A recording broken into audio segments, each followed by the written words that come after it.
Okay, so we're diving into a story today that, honestly, it sounds almost impossible on the surface. It's about how something we all do every day, sharing things online, can lead to the most severe consequences you can imagine. Picture this: a PhD scholar, someone who lives and breathes research, gets slapped with a prison sentence of almost 2 years. Now, that's a shocking outcome for anyone, but the reason for it is where this story takes an absolutely wild turn. And his crime? It wasn't some big, complicated conspiracy. Nope, it was just forwarding some posts online. Seriously, that's it. So the big question is, how on earth does clicking share land a scholar in a jail cell? Let's dig into it. All right, so the person at the center of this is Dr. Chen Jing Yuan. And he was convicted under this very specifically named and, yeah, pretty controversial law, picking quarrels and provoking trouble. I know, the name sounds almost kind of silly, right? But believe me, the consequences are anything but. We're talking serious prison time.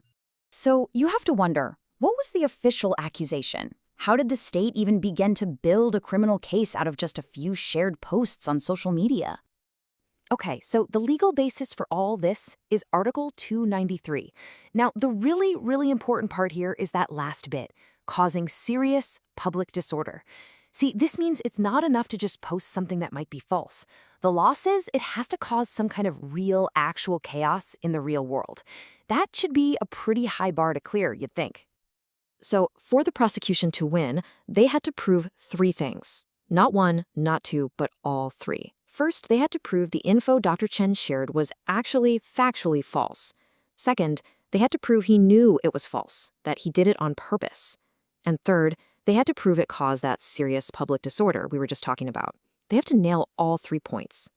But here's where it gets really interesting. From his own prison cell, Dr. Chen put together this incredibly systematic, point-by-point rebuttal. And as he took their case apart, piece by piece, the whole logic behind his conviction just, well, it starts to completely fall apart. So this table really gets to the heart of the battle. Let's walk through it. Okay, first up, was the info false? The prosecution basically just said, yep, it's false. But Dr. Chen's defense was, hold on, these were pieces of art, opinions, or even posts from official sources. The key thing, the prosecution never actually proved anything was false. All right, next point. Did he know it was false? The state insisted he did, but Dr. Chen's side was, look, I'm a scholar. I was gathering research material, not spreading propaganda. Again, no real evidence of malicious intent. And then you get to what should have been the knockout punch. Did any of this cause serious chaos?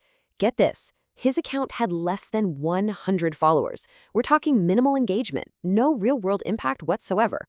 So by the law's own definition, the crime just didn't happen. So you're probably asking, if the case was that flimsy, how in the world did he end up getting convicted?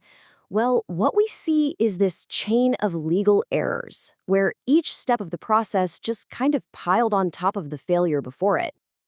Let's trace this step-by-step failure. It starts with a baseless indictment. It just claims there was serious chaos, but provides absolutely zero proof. None. Then you get the verdict.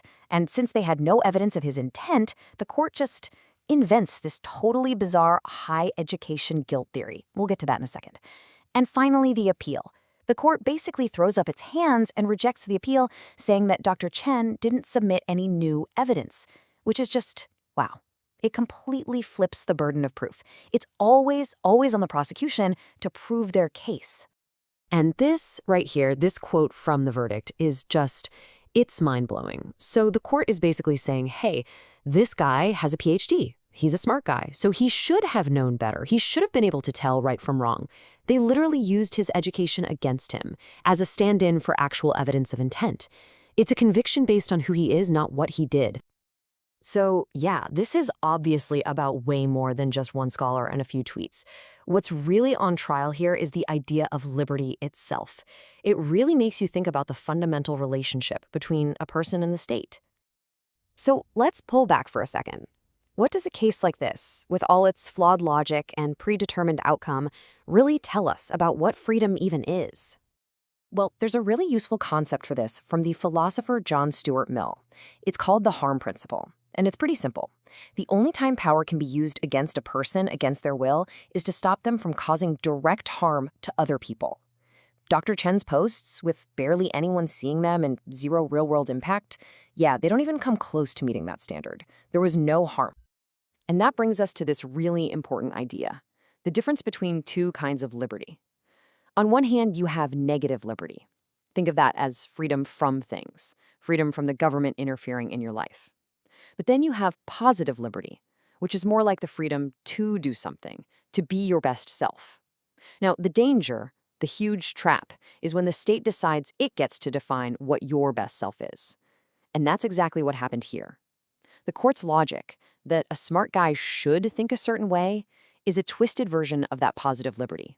It's the state basically saying, we're going to use our power to force you to be the kind of person we approve of. And all of this leads to one last really powerful takeaway from the analysis of this case. And it kind of reframes this entire story.